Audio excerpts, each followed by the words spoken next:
आजादी के बाद से वैसे तो भारत ने कई मामलों में तरक्की की है, लेकिन इलाज के मामले में देश की तरक्की वाकई काबिल तारीफ है। अब सामान्य बीमारियों में लोगों को सस्ता और आसान इलाज मिल जाता है। भारतीयों के साथ विदेशियों को भी ये सुविधा मिल रही है। ऐसे में भारत दुनिया का सबसे सस्ता दवाखाना बनने की तैयारी कर रहा है, जिसका सीधा फायदा देश के फार्मा एक्सपोर्ट को होगा।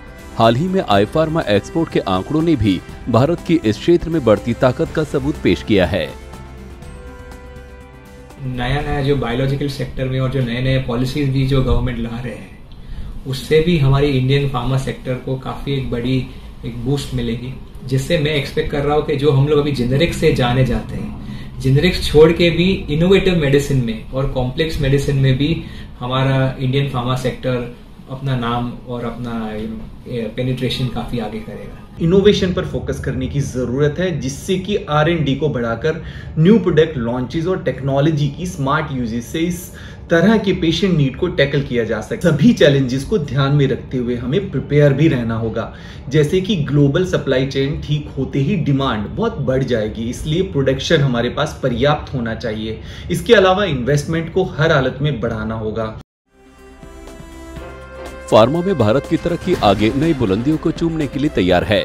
फार्मा एक्सपोर्ट प्रमोशन काउंसिल के मुताबिक 2030 तक फार्मा निर्यात में सालाना $5 अरब की बढ़ोतरी होगी। 2021-22 में भारत का फार्मा निर्यात $24.47 अरब का था। 2030 तक इसके $70 अरब पर पहुंचने का अनुमान है। फिलहाल भारत का फार्मा बाजार $47 अरब का है, जिसमें $22 अरब का कारोबार घरेलू स्तर पर होता है। दूसरी तरफ दवा के कच्चे माल के उत्पादन के लिए प्रोडक्शन लिंक स्कीम यानी PLI के बाद 35 API का उत्पादन शुरू किया गया है, जो अभी तक भारत में आयात होती थी। PLI स्कीम के तहत 53 API के उत्पादन के लिए पहचान की गई है और इसके लिए 32 नए प्लांट लगाए गए हैं। भारत हर साल $2.8 अरब का API और दूसरे कच्चे माल का आयात चीन से करता है। वहीं भारत $4.8 अरब के API और दवा के दूसरे कच्चे माल का निर्यात भी करता है। API का उत्पादन होने से भारत फार्मा सेक्टर में आत्मनिर्भर बनेगा। ऐसे में आयुर्वेद का बढ़ता चलन भी भारत के फार्मा सेक्टर को नई ऊंचाई पर ले जाएगा। करंट फाइनेंशियल ईयर के फर्स्ट क्वार्टर में इंडियन फार्मा प्रोडक्ट्स के एक्सपोर्ट की ग्रोथ को लगभग 8% देखा गया है। Low cost of infrastructure, low labour cost और गवर्नमेंट सपोर्ट ड्राइव के साथ हम उम्मीद करते हैं कि करंट फाइनेंशियल ईयर में इंडियन फार्मा प्रोडक्ट्स के एक्सपोर्ट की ग्रोथ को लगभग 10% तक देखा जा सकता है।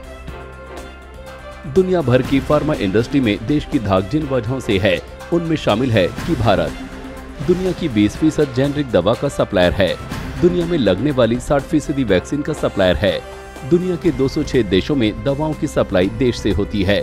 यही नहीं, भारत हेपेटाइटिस बी से लेकर HIV और कैंसर जैसी घातक बीमारियों के लिए दुनिया के मुकाबले काफी सस्ती दवा बनाता है।